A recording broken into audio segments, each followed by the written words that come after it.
아이고, 네, 됐습니다. 네. 빨간색 들어오죠? 거기 잠깐 봐주세요. 그 앞에 빨간색. 녹화돼 있죠, 녹화. 아, 안 보이세요? 어떤 뜻이죠? 아, 잠깐만. 됐어요. 네. 여기가 이게 빨갛게 녹화가 돼 있어야지 되거든요? 아, 저거? 네. 예. 그래서, 안 하면 이게 1시간 또 분량이 가능하기 때문에. 난 저기 빨간 걸 안 보이는데. 자, 이제 할게요. 여기, 아까 이제 하는 기출문제 분석 내용 중에 좀 물어보시는 것이 있어가지고, 아까 이제 부연 설명할게요. 거기 오답 중에, 8번 문제 있죠? 폰은 폴더과 파일지 등의 전화를 참고하여 재구성한 역사교 목표 구성 요소 관련된 문제 중에 기획지문에 A 100번 일지를 읽고 대한민국 임시정부 시절 빈구의 역할을 평가할 수 있다. 여기는 평가인데 그 평가가 역사적 평가 부분이 기본 강의 교재에 보면 여기는 이제 나와 있는 것들이 다 나와 있는 것 다 아니에요. 구성 요소가. 그래서 어디에 속했냐면 지적 기능 중에 역사적 기능에 속했어요. 기본 교재 내용에. 예. 그래서 그거 참조를 해주세요. 여기는 일부분만 발췌해가지고 신어놓은 거예요. 예. 자, 그러면 이제 다시, 교재 들어가죠. 잠깐만요. 이거 교재가 어디 갔나, 이거.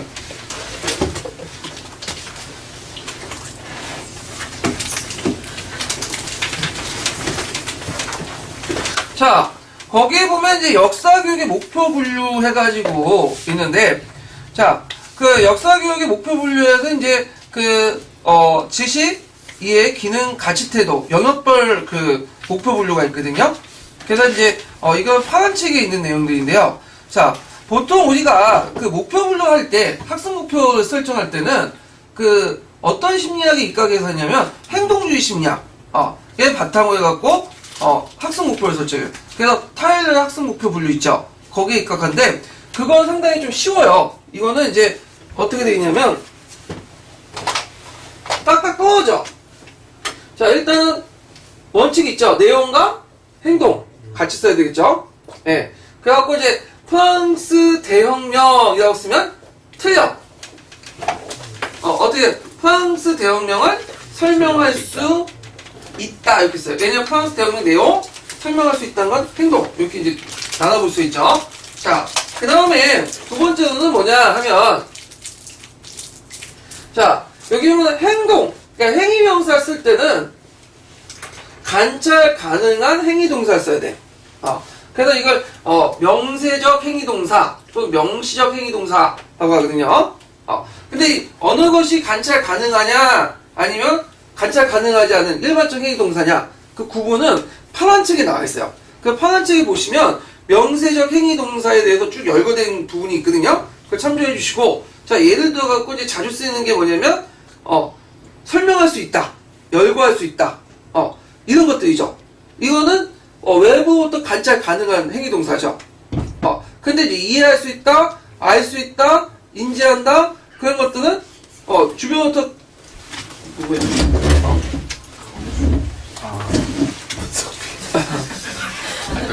이거 알 수 있다, 인지한다, 이해한다 이런 것들은 외부부터 관찰 가능하지 못하죠. 그 학생이 어느 걸 아는지 인지하는지 모르잖아. 그런 것도 일반적 행위동사야. 그래서 일반적 행위동사는 쓰지 않는다. 이런 것도 좀 기억을 해두고 명시적 행위동사만 쓰시면 되고요. 그 다음에 주체가 누구죠? 학생 입장이죠. 교사 입장이 아니에요. 그래서 예를 들어 시킨다 이런 거는 교사 입장이죠. 그래서 뭐뭐 할 수 있다, 뭐뭐 한다 이렇게 써야 돼. 된다 이런 식으로. 자, 그 다음에 이제 네 번째는 뭐냐면 가정과 결과 중에 어느 걸 써야 되죠? 네, 결과를 써야 돼. 그래갖고 토론한다, 토의한다는 건 쓸 수 없어. 왜? 가정이죠. 예. 그 다음에 한 개의 목표 지수에는 한 개가 들어가야 돼. 목표가 하나 들어가야 돼. 그러니까 쉽게 말하면 목표가 두 개 이상 나오면 안 돼. 그래서 뭐뭐하고 뭐뭐 한다는 거는 뭐뭐 한다 이런 식으로 딱 나와야 돼요. 그래서 이런 식의 이제 구성된 것이 뭐냐면 학습 목표 타일러가 말하는 학습 목표 진술인데 여기에 좀 눈여겨볼 내용은 어디서 찾느냐? 지도안이 딱 주어지면 내용 어디서 찾으면 되죠? 이 내용은 지도안에서 전개 과정에서 찾으면 되죠.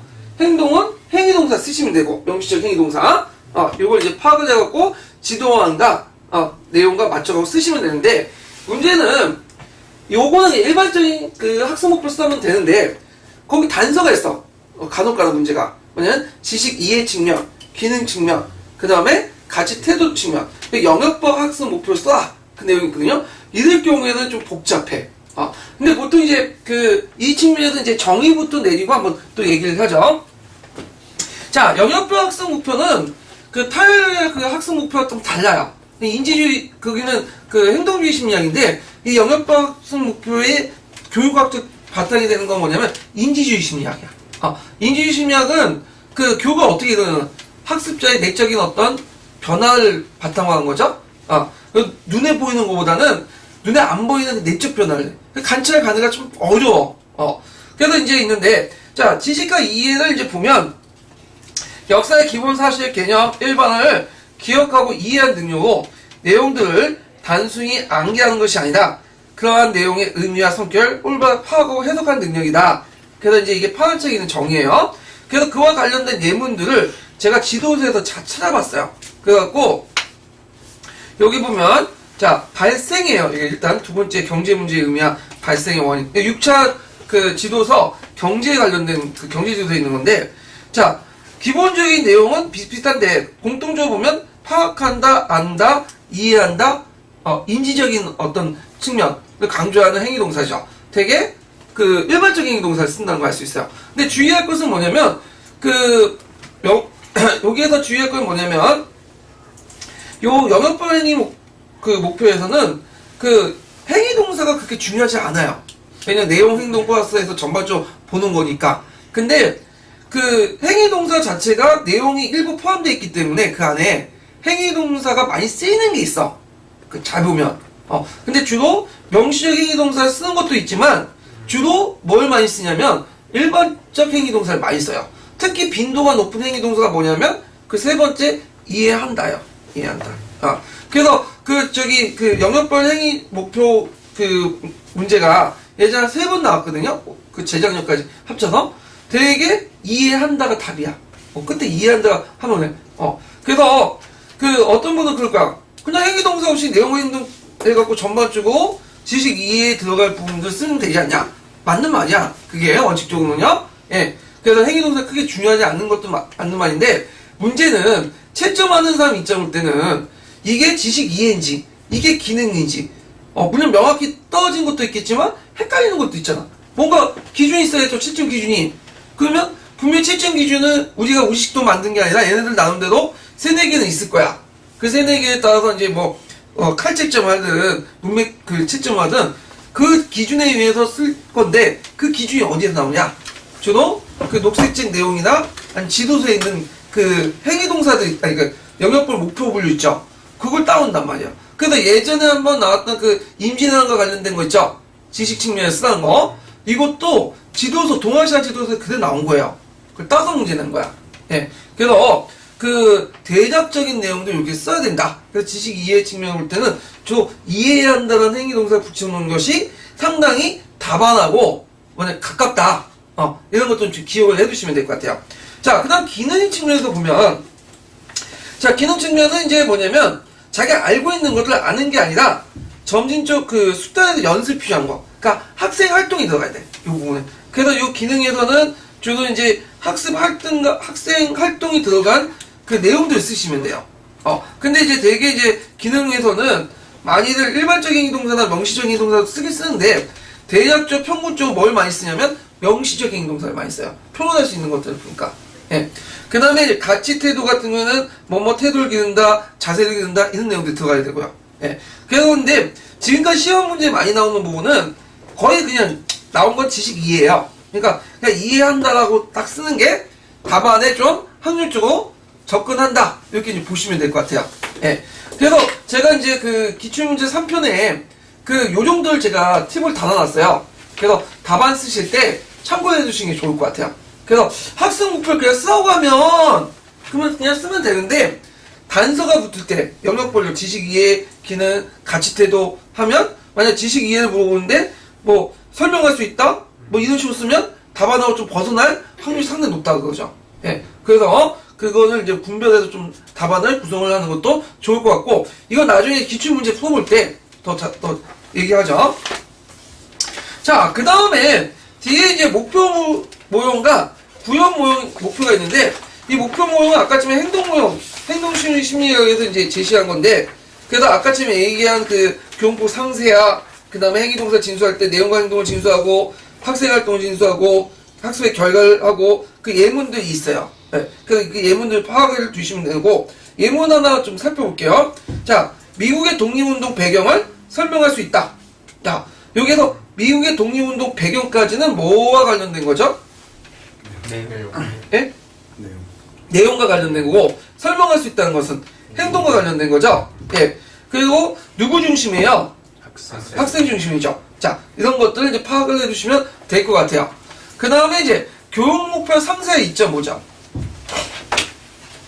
자, 교육 목표 상세의 2점은 이제 뭐와 관련된 거냐면 아까쯤에 이제 행위동사를 명시적 행위동사를 쓸 경우에 이거 상세하다고 하거든요. 그렇게 어떤 이점이 있는가? 그 예전에 시험 문제 나왔어요. 평가 측면에서. 자, 교사는 내용과 행동을 분명히 파악하여 수업을 체계적으로 조직하고 전개할 수 있다. 그 다음에 학생은 목표를 분명히 아니까 무엇을 어떻게 공부해야 할 것인 것을 명확히 알므로써 학습 동기를 부여할 수 있다. 그 내용이고 평가는 자 가르치고 배운 내용을 정확히 확인할 수 있어 뭐냐면 타당도와 신뢰도를 높일 수 있다. 왜냐하면 정확한 목표를 알아야지만 뭐와 뭐도 확보할 수 있는 거야. 타당도와 신뢰도도 확보할 수 있죠. 측정하고자 하는 목표를 알아야지 또 그에 맞는 신뢰도도 형성될 거 아니야. 측정할 수 있는 수단도. 자, 그래서 예전에 평가 부분이 시험 문제 나왔어요. 이게 이제 파악지기에 나왔거든요. 그러면 다음에는 어떤 측면이 나올까요? 교사와 학생 측면이 나오겠죠. 그래서 그거 같이 외워주세요. 이거를. 자, 그렇지만 수학 목표의 문제점이 뭐냐면 이 수학 목표의 문제점은 그 앞에 이제 그 행동중심 이야기 목표 모형의 문제점이 뭐냐면 일단 명시적 행위동사만 썼기 때문에 사고 과정보다는 최종 상물을 되게 강조해요. 눈에 보이는 것뿐만. 근데 역사라는 것은 사고 과정이 중요하죠. 근데 사고 과정은 측정하기 좀 힘들어. 그런 것들은 목표 모형 부분에는 측정하기 좀 힘들다.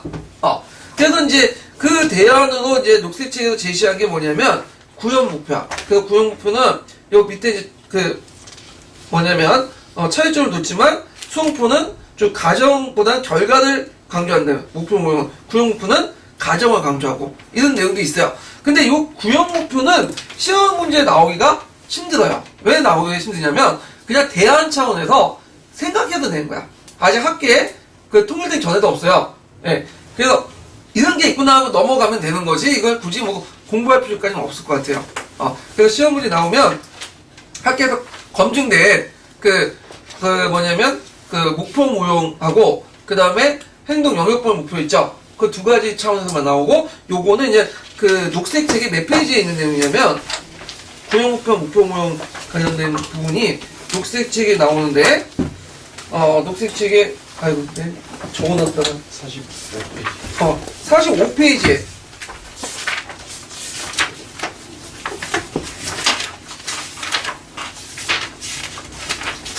자 사실 그 2페이지부터 해서 45페이지까지 그 목표 모형하고 구형 목표하고 쭉 나오거든요. 그래서 그 차이점을 좀 얘기하는 건데 시험 문제 나오는 것은 이제 그 목표 모형 정도만 나오니까 그냥 구형 목표보다는 목표 모형에 맞춰가지고 이제 개념 정도만 파악해 주세요. 실제 또 목표 모형에 이제 관련된 내용들 자체는 안 물어봐. 그 자체 물어보는 것은 그 역교동보다는 교육학 있죠. 교육학이 필요한 거고 여기에서 거의 필요가 없어요. 그러니까 적응하는 문제들만 파악을 해두시면 돼요. 자, 그래서 이제 이렇게 해가지고 냈고요. 그 다음에 이제 뒤에 넘어가서 성취 기준 진술인데, 그래서 이제 성취 기준 진술 때 이게 파악책 내용이에요. 어떻게 진술하느냐? 자, 일단 내용과 형태로 진술하고, 활동 중심으로 진술해라. 그래갖고 이제 그 내용을 보면, 자, 고대 동양 주요 문명의 특징을 파악할 수 있다. 포시할 수 있다. 열거할 수 있다. 활동 중심이죠. 그래서 여기에선 활동 중심이다. 그래서 그 6차 교육과정까지만 해도 주로 주제 내용 진술, 그러니까 개조식으로 진술했어. 어떤 식으로? 그냥 고대 동양의 주요 목표의 특징을 파악, 이렇게 특징 파악. 그리고 동양 고대 문명의 중심지의 지도의 포시함, 이렇게. 근데 이게 이제 할 수 있다 했고 활동을 이렇게 부여했다. 그 개조식이 아니라 활동 중심으로 바뀌었다. 7천은 이게 파악책에 있는 내용인데 그렇게 중요한 건 아니에요. 요거는. 그 다음에 역사교육 목표의 위기한데, 자, 목표도 되게 많죠. 그래서 추상성과 포괄성에 따라서 그 녹색책과 남색책도 나오는데, 녹색책과 파란책이 나오는데, 먼저 제일 높은 목적이 뭐예요? 홍익인간. 그 다음 학교교육 목표. 그 다음 교과 목표. 학력 목표. 단어 목표. 수업 목표. 이렇게 있고, 그리고 이 수업 목표도 일반적인 수업 목표와 명세적 수업 목표가 있는데, 근데 이제 실제 교육과정에서는 학교교육 목표가 빠졌어. 그래갖고 이제 보통 있고 학력 목표도 빠졌죠. 그래갖고 교육 이념 목적, 교과 목표, 단어 목표, 수업 목표 이렇게 구성돼 있다. 그 다음에 시험 문제 많이 나오는 것은 어떤 목표다? 거의 수업 목표예요. 지도안과 같이. 그래서 이제 교육 이념과 목적, 그리고 이거는 교육 기본법에 정해놓고, 그다음 학교 교육 목표나 교과 목표나 학력 목표나 단어 목표는 교육과정이 있고, 수업 목표는 누가 정한다? 교사가 교육과정에 입각해갖고 자신의 교육과정에 따라서 설정할 수 있다. 이렇게 있는데, 근데 실제 수업에서는 수업 목표를 딱 이렇게 적어놓고 수업하는 거는 없어요. 그때는 언제 하냐? 그 참관 수업이나 그 다음에 연구 수업 할 때만 그렇게 하고 이런 것들은 그냥 다 생략해. 그리고 심지어 녹색책의 내용을 보면 수업 목표가 있어야 되냐 없냐 가지고 또 논쟁이 있거든요. 근데 그 논쟁 내용은 목표 없겠죠? 아직 학계에 결론이 안 낸 부분이야. 그래서 보통 합의된 내용들이 나오지 자기들끼리 논쟁을 한 내용들은 안 나와, 거의 대부분. 예. 그러니까 그 내용들 그냥 알아두시고요. 자, 그러면 목표를 어떻게 이제 관련되어갖고 나왔나 이거 한번 볼 필요 있죠. 자, 393페이지 보세요.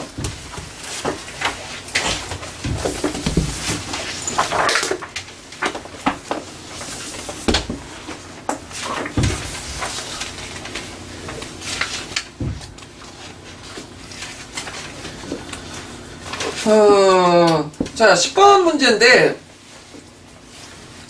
자, 이 10번 문제는 이제 역사과 문제가 아니라, 어디 문제냐면, 사회과 통합 문제였어요, 예전에. 그래갖고 이제, 사회과 관련된 내용인데, 자, 여기에서 이제, 각자 예문은 각자 읽어보시고, 10-1번 문제 보면, 자, 밑주제 1번의 목표를 진술할 때 가장 중요한 학습 주제. 학습 주제는 뭘까요? 요거는 민주사회 시민 덕목이에요. 목표를 설정하는 게 아니라 지금 학습 주제를 물어보고 있잖아요? 이거는 어디서 찾아야 되겠어요? 학습 내용에서 찾아야 되는데, 요거는 이미 7차 지도서에 있는 내용이야. 근데 우리가 이건 알 필요 없어. 왜? 이거 우리가 상관없으니까. 그 다음에 수업을 진행할 때 학습 결손자들 파악해서 보충학습을 실시하고 할 때 밑줄친 이은의 평가의 종류를 쓰시오. 무슨 평가일까, 이거? 형성평가죠? 어떤 분 수행평가가 잘못 적어놓은 분이 있는데, 답안본에 예전에. 이게 수행평가가 안 되는 게 뭐냐면, 이 수행평가는 되게 중간고사나 기말고사, 딱 보거나, 중간에 이제 계획을 세워놓고 보거든요? 근데 이거는, 그때그때 보잖아. 그래서 보통 전개과정이나 아니면 정리 때 조회했던 게 형성평가야. 총괄평가는 언제 보죠? 중간 기말 네. 한 대단원 보통 중간고사, 기말고사 할 땐 총괄평가를 하죠. 자, 그래서 이렇게 이제 보고요. 자, 11번 보죠. 11번. 자, 이 11번도 이제 11-1번이 학습 목표가 관련된 부분인데요. 요거는 제가 풀어봐야 되죠. 여러분들이. 그래서 한 3분, 4분 드릴 테니까 좀 풀어보세요. 예. 잠깐요.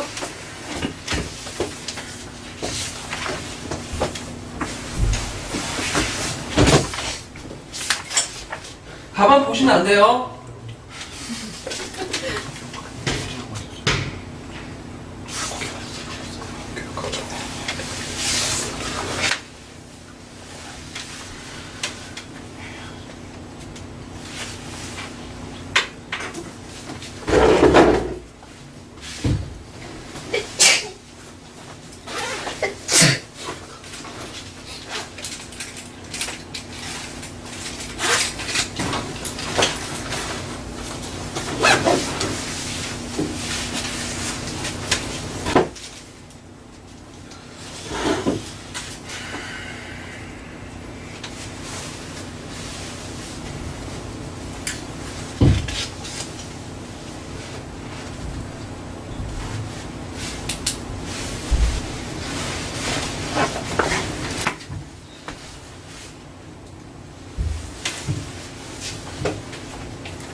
자, 그러면 이제 같이 좀 풀어볼게요.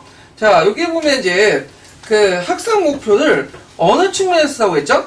지식이 이해와 관련된 쓴 거죠. 그래서 여기에서는 제가 이제 얘기한 것처럼 그 내용과 행동을 전반적으로 이제 쓰시면 되지만 일단 행위 동사에서는 이해한다를 이제 주로 이제 쓰시면 되고요. 그다음 내용 측면에서 어디를 끄집어낼까요?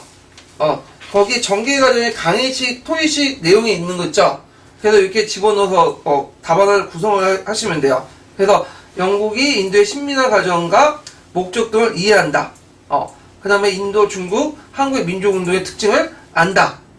이렇게 이제 얘기를 하시면 되거든요. 잠깐만요. 여보세요? 예. 예. 예. 예. 죄송한데 제가 지금 수업 중이라서요. 나중에 제가 다시 연락드리면 안 될까요? 예. 자, 그 다음에 거기 11-2번 문제 보면 세포인환이 나오거든요. 세포인환. 근데 이 세포인환은 이제 기타가 관련된 부분이기 때문에 기타사 할 때 이제 얘기를 하고요. 그 다음에 이제 다해 과정을 비교학습을 전개할 때 적절한 학생 활동을 쓰시오. 자, 비교학습이라고 했으니까 꼭 뭐가 나와야 돼요. 네, 공통점과 차이점이 나와야 돼요. 이건 나중에 비교학습 할 텐데 비교학습 나오면 무조건 공통점 차이점이야. 그래서 인도, 중국, 한국에서는 전개된 민족운동의 공통점과 차이점을 설명한다. 이걸 쓰시면 돼요. 예. 자, 그 다음에 이제 뒤에 넘어가서 12번 문제 보죠.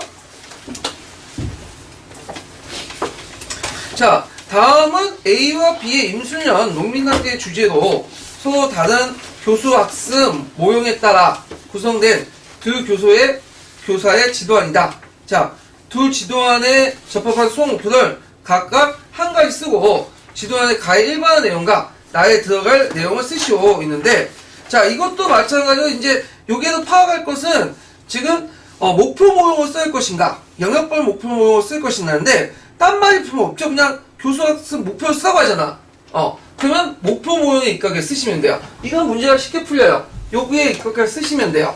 여기에 이 기준에 입각해서 했는데, 이거 외에도 이제 다른 목표가 있어요. 근데 하여튼 예문의 이제 목표를 이제 보면요.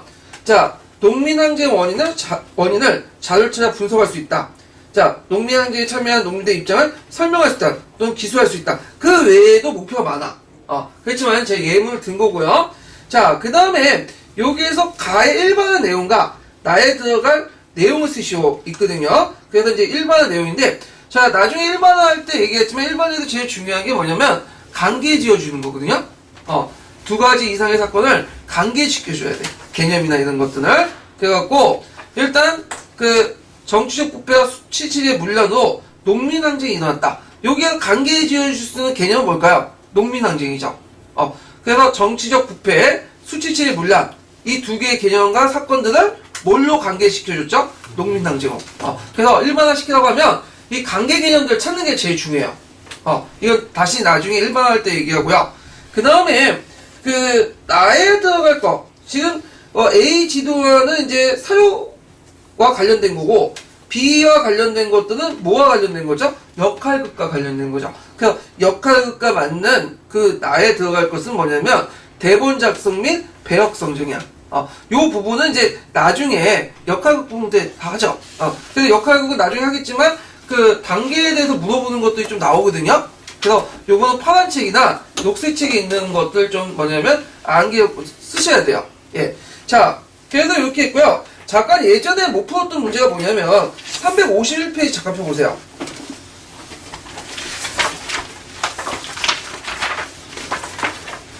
(15문제) 볼까요? 15문제요? 잠깐만요.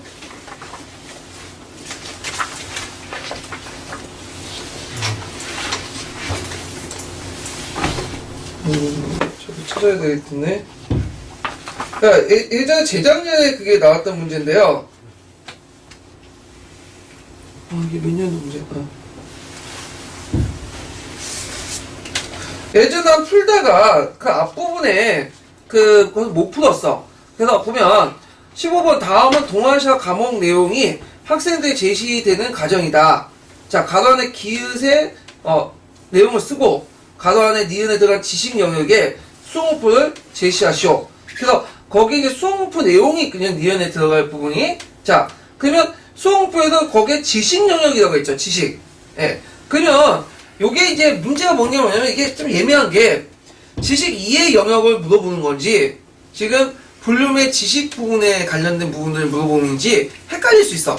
근데 핵심적인 키워드는 영역이라고 불렀잖아. 근데 영역법 목표가 거의 맞을 것 같아요. 그러면 이제 요거를 답안을 이제 제가 어떻게 제시했냐면 이거 제 답안이 아니라 그 지도서 답안을 가지고 이제 전개했는데 자, 임진전쟁의 발생과 전개 과정 그 전쟁이 남긴 영향을 이해할 수 있다. 요 17세기 이후 임시전쟁의 전개 양상과 전쟁이 국제관계에 미친 영향을 알아본다. 그래가지고 답안을 제가 제시했어요. 이게 어디에 있는 내용이냐면 동아시아 교학사 지도서 임시전쟁의 발생과 전개 과정이 그리고 전쟁에 남긴 영향을 이해할 수 있다. 그대로 나와있어요 이거. 그래서 아마 그 동아시아 교학사 지도서에 있는 내용을 쓴 것 같아 지금. 그래서 요게 이제 학생 목표로 이렇게 구성이 될 것 같거든요. 그래서 지식 이해 측면을 물어볼 때는 이해할 수 있다라고 쓰는 것이 뭐냐면 제일 안전빵이다. 물론 여러 개 쓸 수는 있지만 이게 제일 안전빵이고 제가 몇 번 강조했지만 그 영역법 목표부에서는 원칙적으로는 내용과 생도 전반적 보고 이제 판단하기 때문에 행위동사가 그렇게 중요한 건 아니에요. 그렇지만 채점할 때는 상당히 중요한 요소가 될 수 있으니까 항상 지도안을 볼 때 그 행위동사 영역을 좀 꼼꼼히 보시고 답을 구성하는 게 좋을 것 같다. 그리고 보통 평균적으로 이해한다는 것이 제일 안전빵이다. 이렇게 이제 생각하고 답안을 구성을 하세요. 자, 그 다음에 이제 다시 내용이 들어가세요. 뭘 보냐면 역사교육의 내용의 개념과 요소를 보죠. 그래서 이제 역사 지식의 내용의 요소를 이제 크게 있는데 잠깐만요. 자, 역사 교수의 그 역사식 내용의 요소 해가지고 있는데 그 내용의 요소에서 이제 크게 네 가지가 있다고 했죠. 사실, 개념, 그 다음에 일반화, 이론. 그 중에 시험 문제에 많이 나오는 거는 개념하고 일반화인데 사실은 여러분들 알다시피 뭐 인명, 지명 같은 비교적 단순한 사실부터 실학, 개념, 개화와 보수와 갈등 같은 복잡한 사건, 운동회의까지 다양한 사실이 포함되어 있다. 근데 어떤 분은 그럴까? 실학은 개념 아니냐? 물론 개념이에요. 근데 이 개념이라도 자기가 개념과 과정을 거쳐야지만 개념이 되지, 단지 교과서에 있는 내용을 외웠다. 그건 그냥 사실이야. 그래서 앞에 이제 좀 우리가 개념화 수업을 통해서, 개념화 과정을 통해서 개념이 형성될 때만 우리는 그 개념이다 하고, 앞에 교과서에 있는 내용을 단순히 적혀 있는 것들을 그냥 보는 거는 뭐예요? 사실적인 측면이야. 그냥 실학이 이런 게 있구나. 근데 실학이라는 것이 왜 이렇게 만들어진가 자기가 직접 만들어보는 거는 개념이 되는 거죠. 예. 그런 것들을 좀 구분을 해보시면 되고요. 그래서 이제 사실을 물을 때는 뭐 누구와 무엇을 어디서 어떻게 인지 기억적인 측면들을 이제 강조한다. 근데 너무 사실 교육을 중요성을 강조할 경우에는 단편적인 어떤 암기 교육에 시행될 수 있죠. 그래서 이제 교육 과정마다 계속 개념, 일반화, 뭐 탐구 과정 되게 강조하는데 그게 안 돼, 우리나라 교육에서는. 교육 과정에서 한 소리고, 실제로는 다 암기예요. 암기 교육인데. 자, 그래서 이제 있고, 개념을 보죠, 개념. 자, 이 개념은 뒤에 나오는 개념학습하고 또 연결돼요. 개념학습하고 많이 연결되는데, 자, 개념의 정의가 뭘까요? 자, 개념의 정의는 말하면, 자, 어떤 공통된 속성을 지닌 일군의 사물이나 행동을 지각한 말이로서 보통 한 단어로 표현된 일반적인 아이디어나 정신상. 그래서 이제 보통 이렇게 이제 다양한 사물들이 있잖아요. 그 다양한 사물들을 하나로 묶는 거야. 그래서 여기도 이제 몇 명 있는데 이렇게 묶으면 만약에 하는 일 하면 인고생이 되겠죠. 근데 인고생 외에도 여러분들이 다양한 특성들이 갖고 있죠. 그렇지만 그 다양한 특성 중에 어떤 기준을 설정해갖고 특정한 그것을 축출해서 하나의 단어로 표현한 것이 뭐냐 개념이다. 근데 따로 묶으면 또 다른 기준을 설정하면 또 다른 개념이 나올 수가 있어요. 예. 그래서 개념이라는 것은 그 개념의 기준에 따라서 다양하게 또 뽑아낼 수 있다. 이렇게 좀 기억을 해두시면 될 것 같아요. 자, 그러면 개념은 크게 뭘로 구성되어 있냐? 자, 이거 자주 나오죠? 한 별표 2개 쳐놓으세요. 외워두셔야 돼. 개념은 일단 내포적 정의와 외연적 정의가 있고, 내포적 정의는 개념에 뭘 제시하죠? 속성을 제시한다. 키워드죠. 그 다음에 외적 정의는 그 개념의 의미에 뭘 제시하죠? 사례를 제시한다. 이것도 키워드죠. 그래서 속성, 내포, 사례, 외연 꼭 외워두세요. 그래서 이제 그 얘를 기족이라고 하면 기족은 공작, 후작, 백작, 자작, 남작 같은 사람이 있다. 그 다음에 정보강조는 요, 금, 원, 청, 왕조가 있다. 근데 엄밀히 말하면 이제 원나라는 비투포개들이 그 뺐거든요. 예, 근데 하여튼 뭐 여기 있으니까. 그 다음에 그 내포적 정의는 뭐야? 귀족은 뭐 사회적 특권을 가진 상류시군 또 계급이다. 그 다음에 그 정보강조는 급속에 취한 북방 유목민족이 중골 정보가 세운 왕조다. 이게 어디에 있냐면 남색책 예문에 그대로 있어요. 그래서 보통 예문이 있는 것들은 암기해 두시는 것들이 좋아. 암기하는 것들이. 그래서 이 두 가지 이제 측면을 보시면 되고요. 그럼 학습을 할 때 속성과 사례 중에 어디를 더 강조해야 될까요? 예? 아니죠. 그렇게 얘기하면 또 내가 그 반박해야지. 속성과 사례를 다 중요시 여겨야 되겠죠. 예. 그 방법이 이렇게 유도지문에 걸려들면 이제 잘못되는 거죠.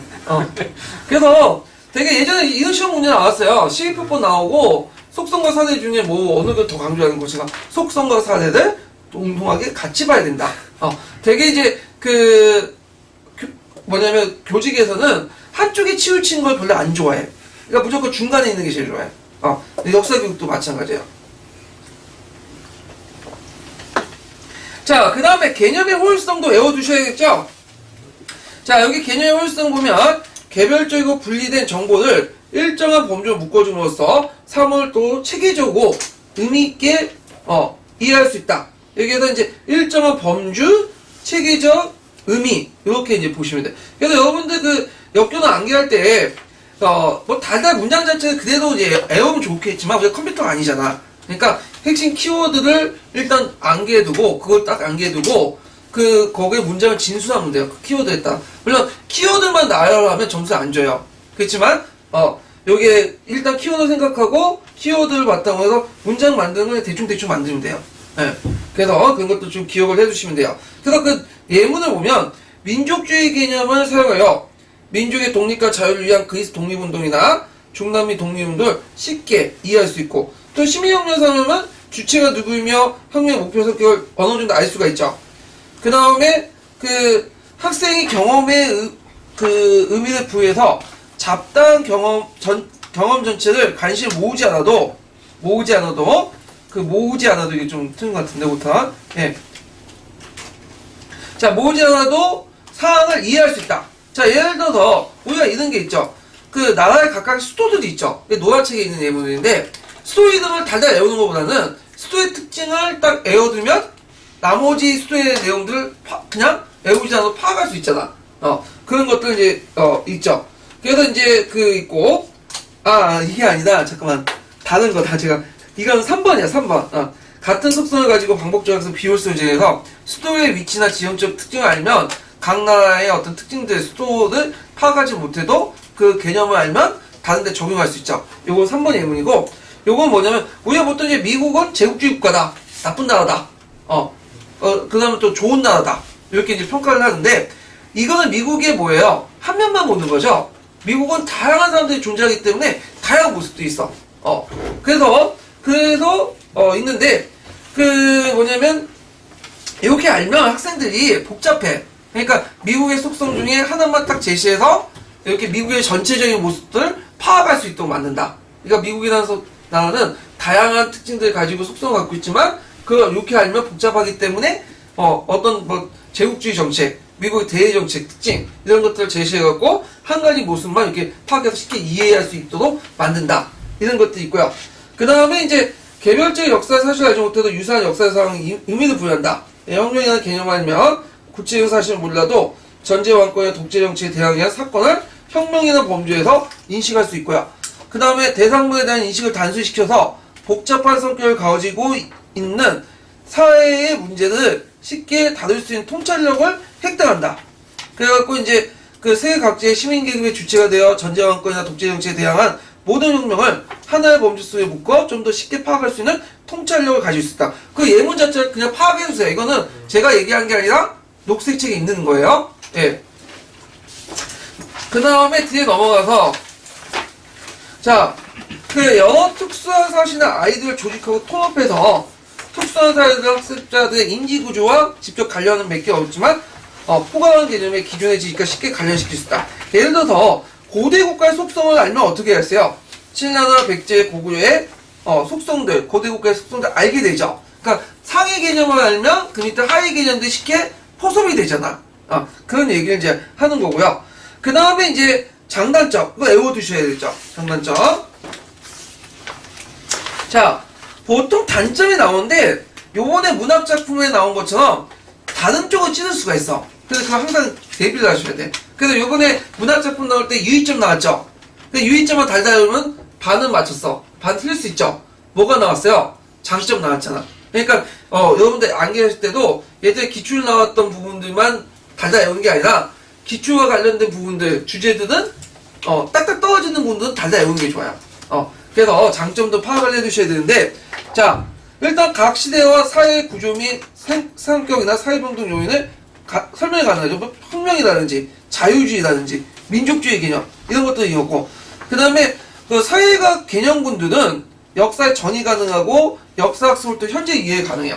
그래서 보통 사회학 개념군들은 사회학이나 경제학에 많이 쓰였던 용어들 있죠. 인플레이션이나 뭐 아노미자이나 등등등 이런 것들은 역사학에도 전이 가능하다. 자, 근데 단점이 있어요. 단점도 외워두셔야겠죠. 자, 첫 번째로는 뭐냐, 과거 개별사실 고유한 특성과 의미를 규명하지 못한다는 거. 그래갖고 개념 중심의 일반화는 그래서 그 과거 개별사실 고유한 특성과 의미를 규명하지 못하는데 개념은 포괄적이죠. 포괄적이잖아. 근데 역사는 포괄적인 거 추상적인 걸 추구하는 게 아니라 뭘 추구하죠? 개별성을 추구하죠. 그러니까 역사 본질가 뭐예요? 좀 멀죠? 그래서 두 번째로는 그 원래 역사 교육의 목적이 뭐예요? 교육의 목적이 역사적 개념과 일반화하는 게 아니라 뭐죠? 사실을 하는 거 아니야. 그리고 개념과 일반은 옆에 보조해 주는 건데, 근데 오히려 개념과 일반을 너무 강조할 경우에는 거꾸로 된다는 거지. 사실보다는 개념과 일반을 아는 것이 목적시 되는 거야. 그러면 역사학과 사회학의 어떤 경계가 어떻게 돼요? 불명하게 되죠? 그러니까 이것은 이제 개념은 역사 이해의 수단이고, 초점은 역사 사실인데 너무 그걸 목적시할 경우에는 역사적 사실보다는 개념과 일반을 목적시할 수 있다. 이거 꼭 기억을 해두시고, 세 번째 뭐냐면 이게 예전에 한번 기관식 기출문제 나왔어요. 예전에 기관식 문제. 역사 교과에서 중심 개념이 명료하지 않아. 그리고 역사 교육의 개념들이 별로 없어. 되게 어떤 개념도 있어요. 다 사회학에서 뺏겨온 개념들이야. 그래서 요 단점 세 가지 외워두세요. 장점하고. 자, 그러면 관련된 내용들 좀 읽고 넘어갈게요. 네, 녹색책에서 58페이지.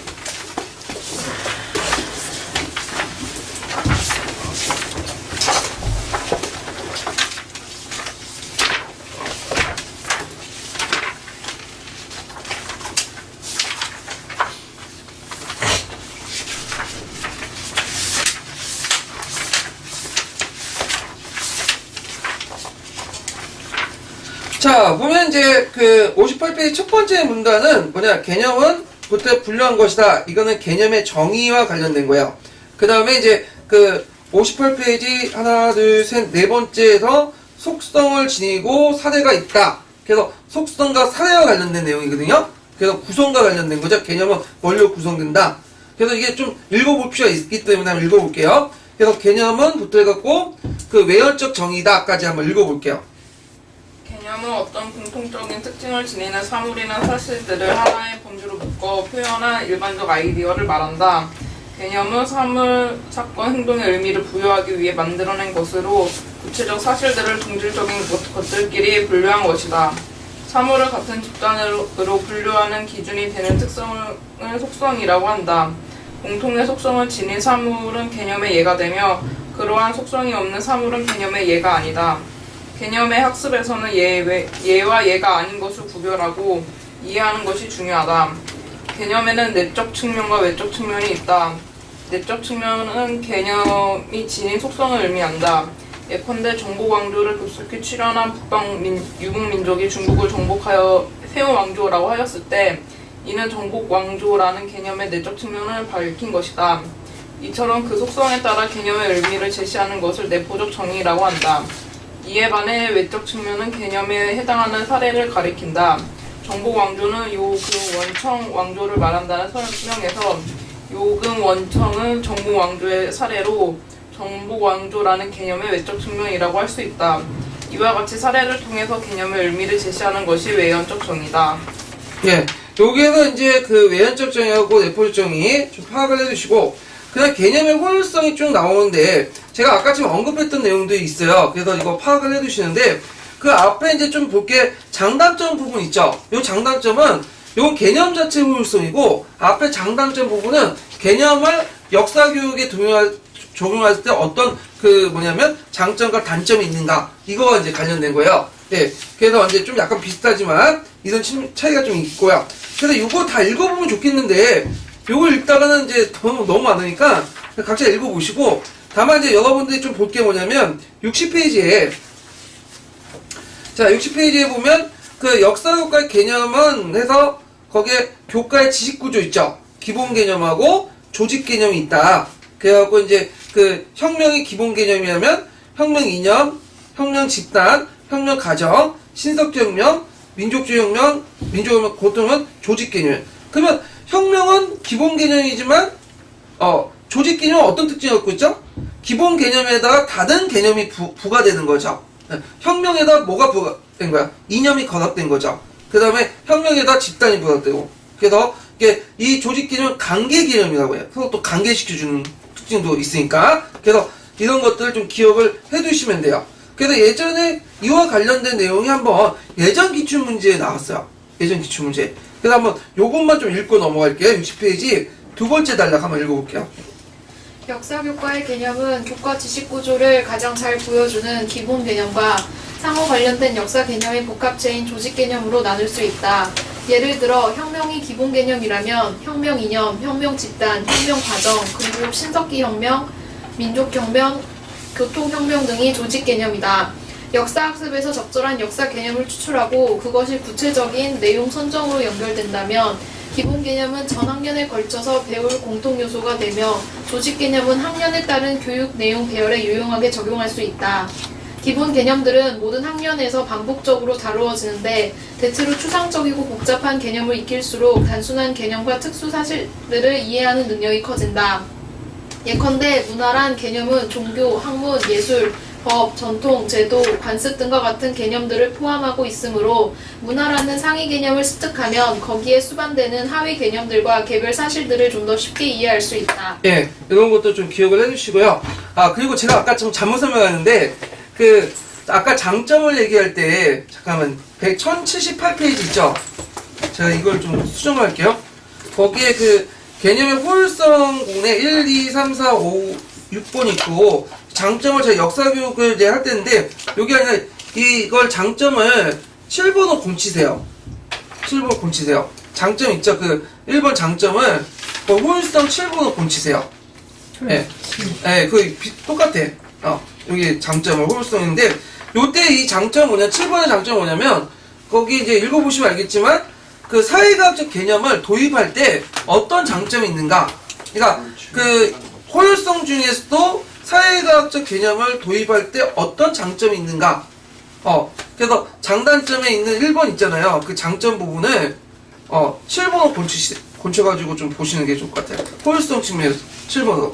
그 다음에 단점을 따로 독립해가지고 3번, 방금 3번 해갖고 그 단점 1, 기억이 1번, 니은은 2번, 디귿 3번 이렇게 곤치시는 게 좀 괜찮을 것 같아요. 그래서 그 장단점에서 장점은 효용성이에요. 근데 이때 7번의 효용성은 뭐냐면 사회과학적 개념을 도입할 때 어떤 효용성을 갖고 있는가, 이런 측면이고요. 그 다음에 그 밑에 3번은 단점에서 1번, 2번, 3번 이렇게. 그래서 제가 아까 아침에 좀 잠깐 착각해갖고 잘못 설명한 부분이 있는데 요거 좀 곤쳐주시면 되고요. 그래서 이제 그 효용성 7가지 외워두시고 거기에 좀 볼 게 뭐냐면 아까 수정한 부분 있죠? 수용 한 번만 좀 볼게요. 그래서 문화나 문명이나 가치, 권력, 갈등 이런 개념들을 도입할 때 어떠한 그 장점들이 있는가 이런 것들을 이제 읽어볼게요. 자, 한 3가지가 나온 것 같은데, 자, 한번 읽어볼게요. 61페이지. 자, 이들 개념은 보이시죠? 쭉 밑으로 내려가면 그러나 위에 바로 위에.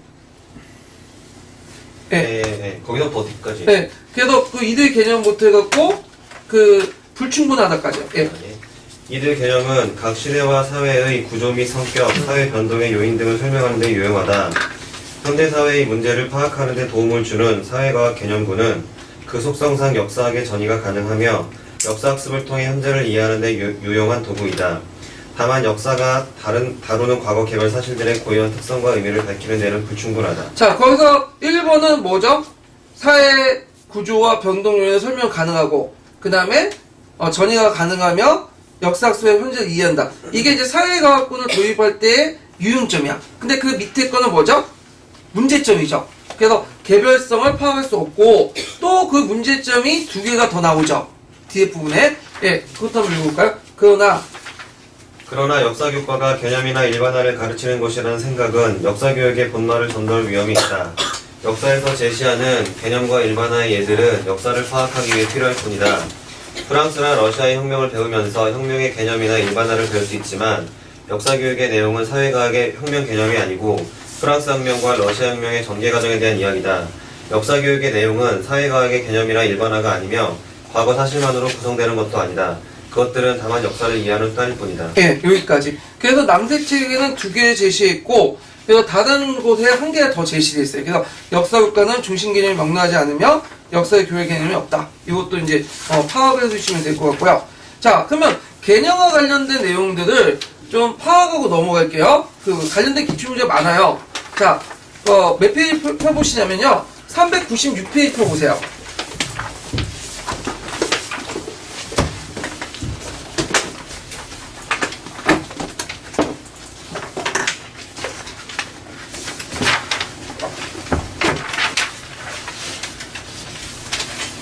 자, 아래 사도는 로마 최초의 성문법인 12법의 일부 내용이다.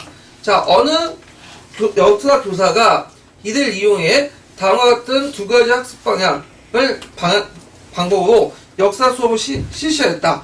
자, 이들 읽고 물음에 답하시오. 이거는 12법과 관련된 내용이죠. 12법과 내용인데, 자, 여기는 이제 학습 1은 뭐와 관련된 내용이죠? 역사 개념이 가진 2가지 속성 중에 보면 12포포, 그 다음에 12개 항목 구성되어 있고, 등등등 있는데, 요거는 이제 개념에 대한 객관적 기술이죠. 개념에 대한. 그래서 있고, 그 다음에 학습 내용 2는 뭐와 관련된 거죠? 요거는, 내포하고 있는 역사에서 내포 속성에 대한 교육이죠. 그러면, 어떻게 해야 되겠어, 교사는? 아까처럼 얘기했지만, 중간 작성해야 되겠죠? 어떻게 돼요? 정확한 역사적 사실 바탕으로 사실에 내포되어 있는 속성의 의미를 동시에 해석해야 된다.